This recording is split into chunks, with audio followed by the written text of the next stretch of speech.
Hai,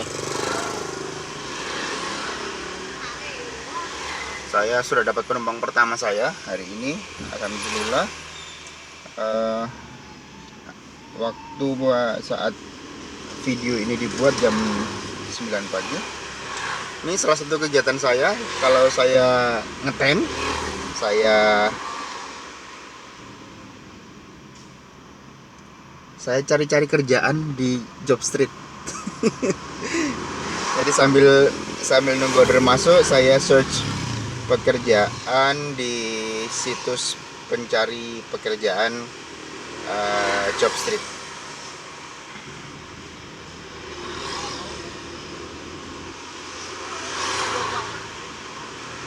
Saya cari-cari yang cocok, dengan keahlian dan pengalaman saya. Ya. Uh, saya cari yang sesuai dengan keahlian saya. Kalau soal pengalaman, saya nggak kaku-kaku banget.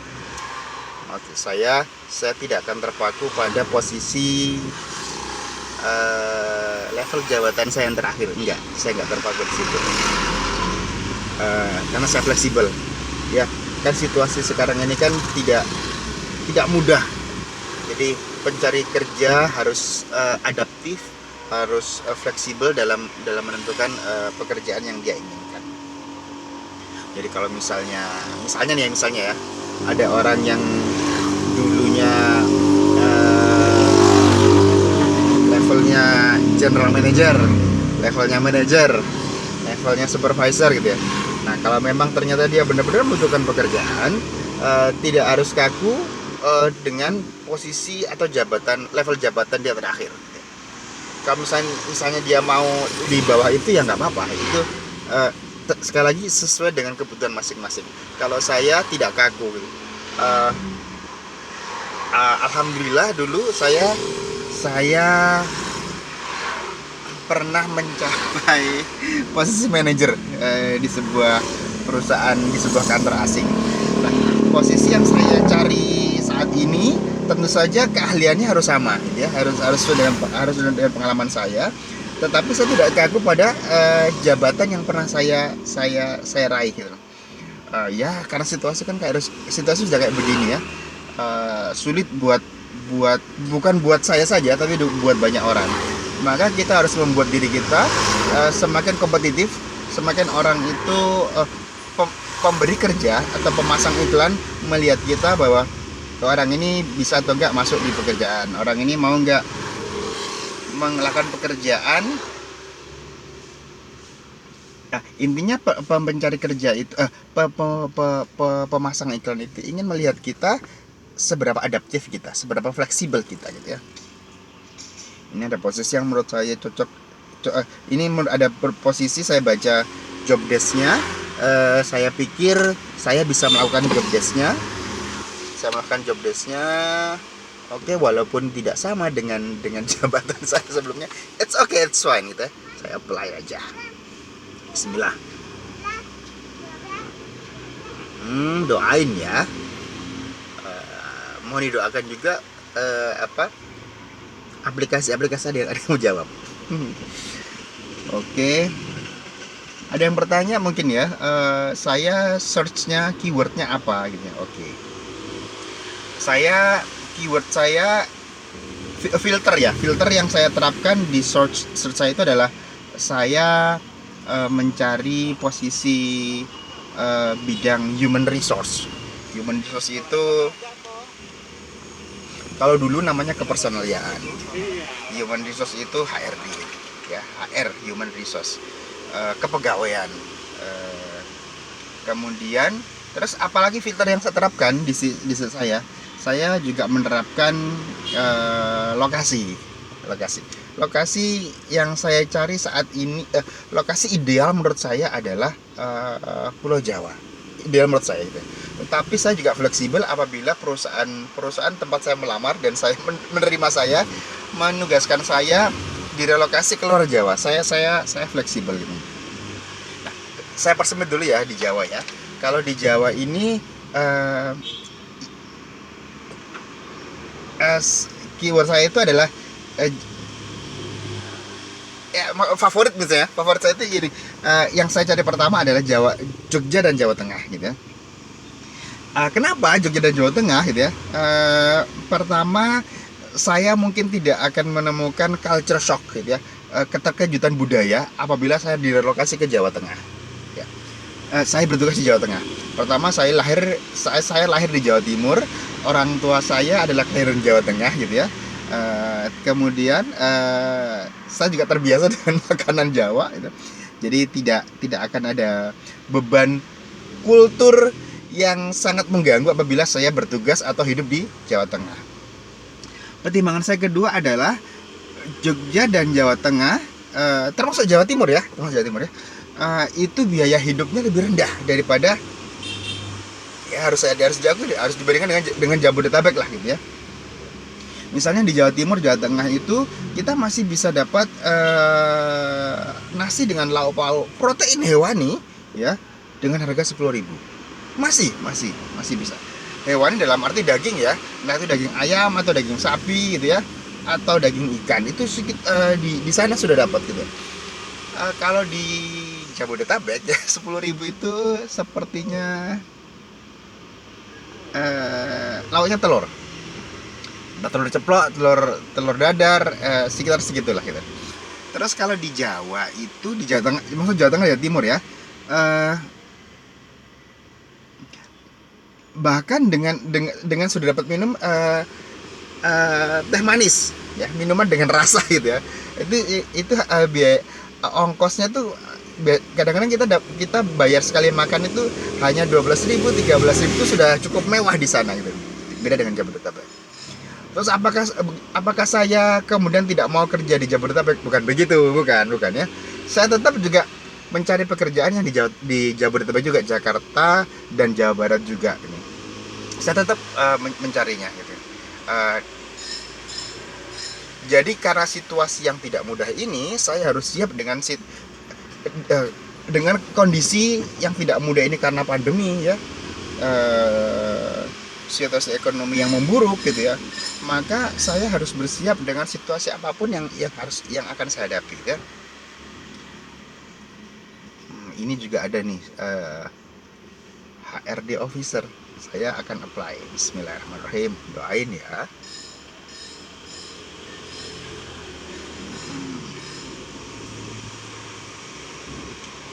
Cuman apalagi ya,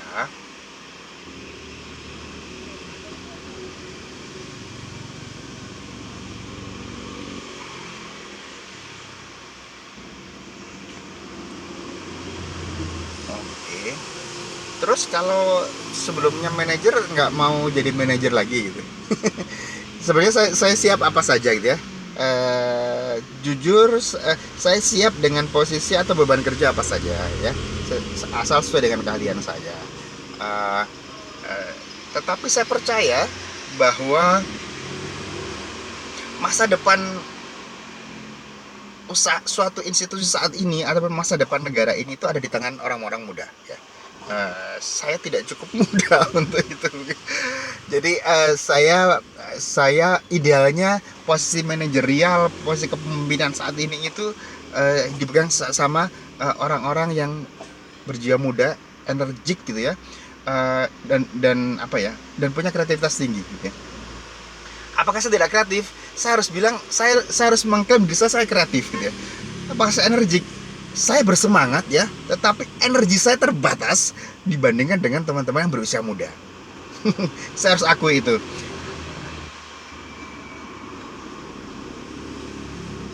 Oke, ini saya sudah beberapa posisi saya sudah apply.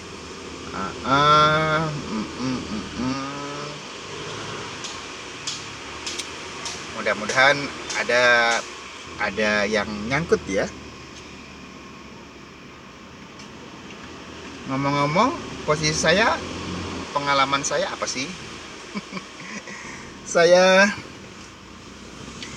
terakhir bekerja di sebuah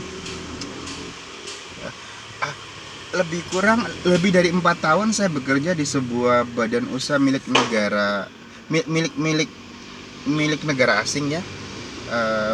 Ini badan usaha milik negara. dan negaranya negara asing. Waktu itu posisinya di Jakarta. Posisi terakhir saya sebagai HR manager pada saat itu. Saya memasuki perusahaan organisasi ini ya, adalah organisasi nirlaba. Nirlaba itu non profit. Tugasnya adalah fungsi atau kegiatan perusahaan ini adalah implementing agency, badan yang mengimplementasikan bidang-bidang kerjasama yang disepakati antara negara ini dengan negara Indonesia, gitu ya. Nah, itu tugas-tugas kami. Ada beberapa puluh kantor proyek di sana. Saya berhenti dari perusahaan itu sekitar tahun 2014 gitu ya. Saya kemudian fokus ke usaha saya sendiri, wirausaha saya sendiri. Tapi sebenarnya terus setelah itu nggak kerja sama sekali. Sebenarnya saya sempat kerja sekitar tahun 2010 2020. Saya berhenti bulan September gitu ya. Saya dapat short contract di sebuah pabrik yang produksinya bata ringan. Kurang dari 6 bulan karena short contract gitu, karena itu temporal gitu ya. Saya mengambil posisi itu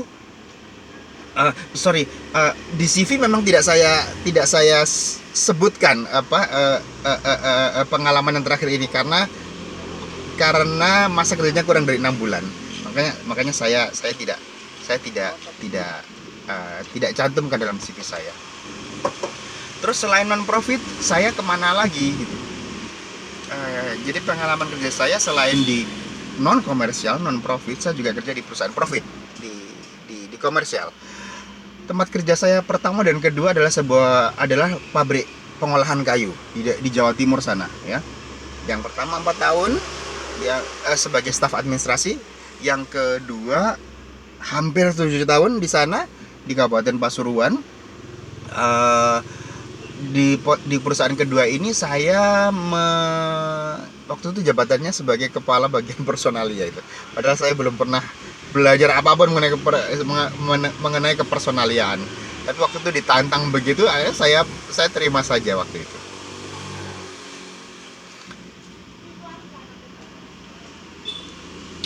Kemudian saya tergoda untuk merantau.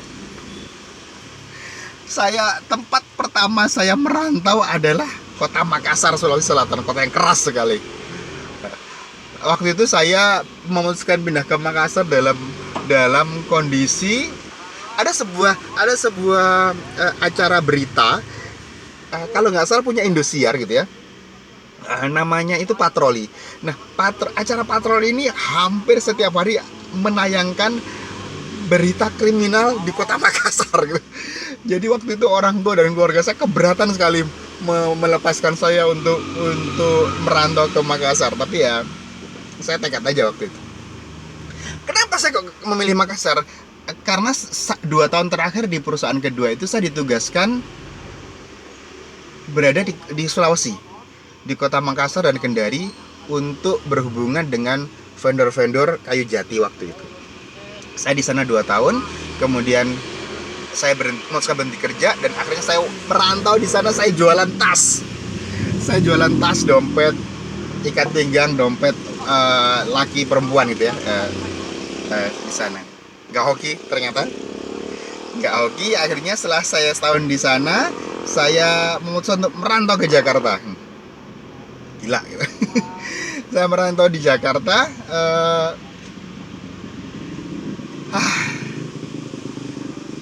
Saya 4 bulan lontang-lantung nyari kerjaan, nggak dapet.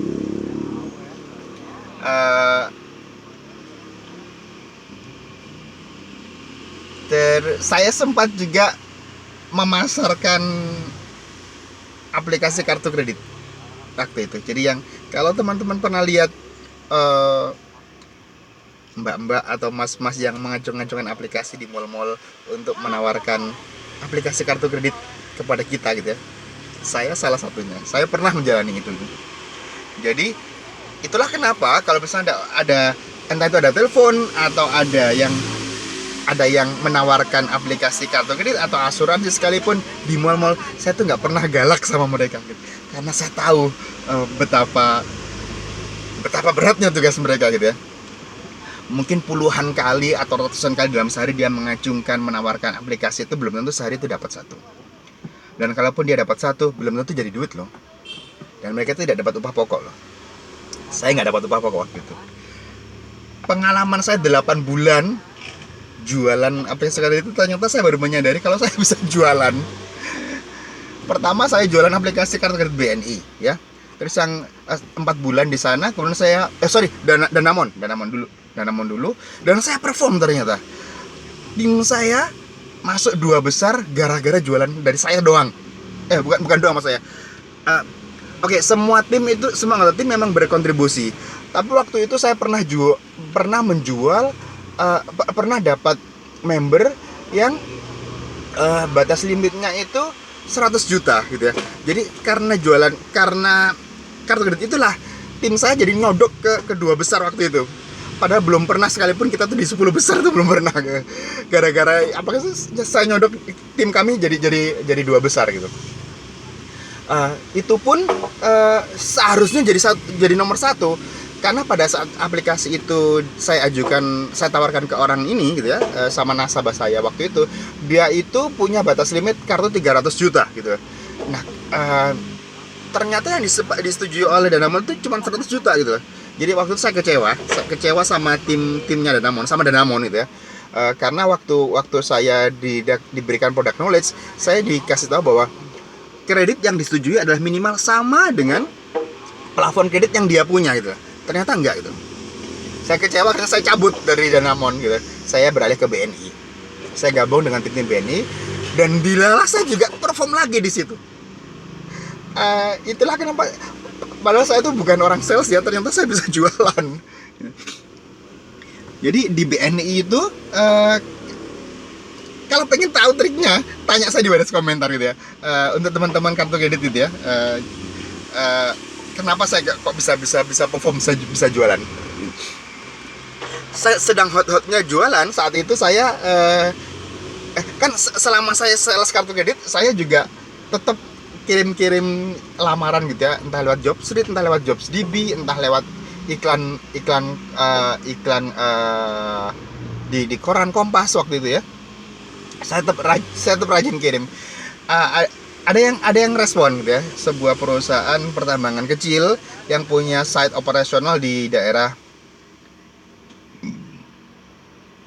Kalimantan Selatan, Satui kalau nggak salah ya. Tolong saya dikoreksi kalau saya salah. Satu itu di Kalimantan Selatan atau di mana itu. Saya gabung dengan mereka kayaknya kurang dari setahun atau setahun. Pada saat saya gabung dengan mereka, itu musim eksplorasi belum berjalan gitu ya. Jadi mereka sudah eksploitasi, lagi berhenti dulu gitu ya.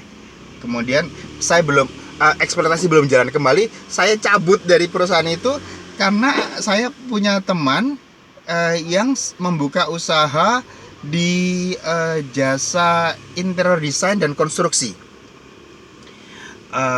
kontraktor lah gitu ya. Saya gabung lah, saya diajak sama teman saya untuk di situ gitu ya. Akhirnya saya gabung di sana hampir 2 tahun kayaknya gitu. Posisi yang di perusahaan tambang itu adalah human resource HRGA gitu ya. Di perusahaan yang kontraktor ini posisi saya di HR juga, HRGA juga, Human Resource and General Affairs, ditambahin job desk lain yaitu Corporate Secretary. Corporate Secretary ini ya namanya juga human resource ya. Tugasnya ya kepegawaian, ngurusin gaji, rekrutmen, mencat orang gitu ya, berhubungan dengan building management, urusan general affairs seperti office supply, keamanan, ngurusin sopir gitu ya.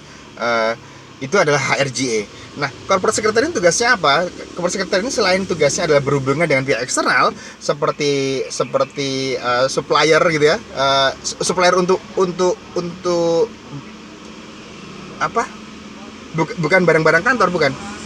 Untuk barang-barang kerja, untuk modal kerja gitu. Capital expenditure gitu.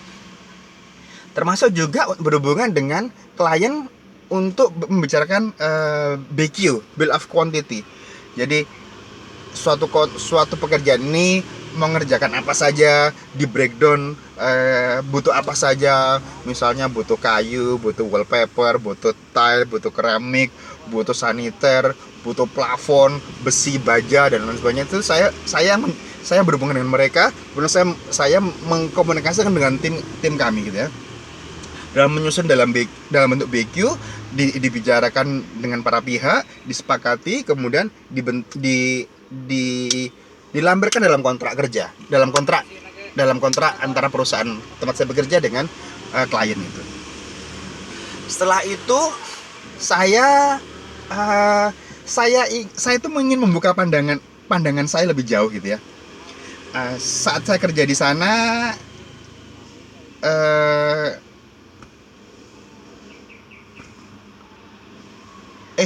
bukan, malah sebelum kerja di kontraktor itu saya memutuskan untuk kuliah. Saya untuk kuliah, jadi kuliah sambil kerja gitu ya. Saya kuliahnya masuk mengambil kelas karyawan.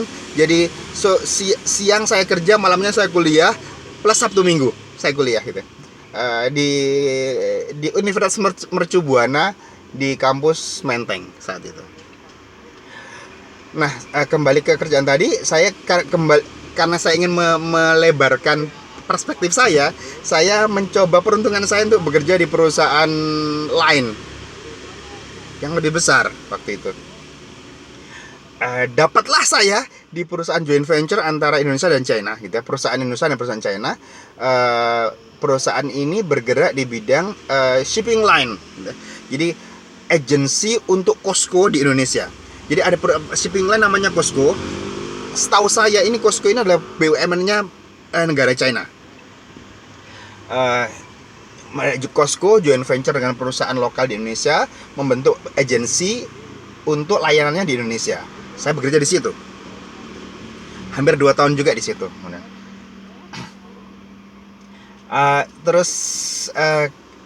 Kemudian saya join di perusahaan yang tadi saya sebutkan, perusahaan asing non profit tadi gitu ya. Jadi kepersonalian seperti data pegawai, rekrutmen, mencat orang, ngitung gaji, ngitung PPh, bikin kontrak, apalagi ya,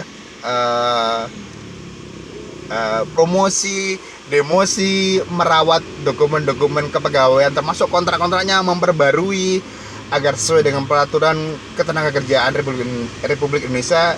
Itu adalah tugas saya sehari-hari. Di 2 perusahaan terakhir, di perusahaan China dan perusahaan Jerman, yang terakhir itu perusahaan Jerman,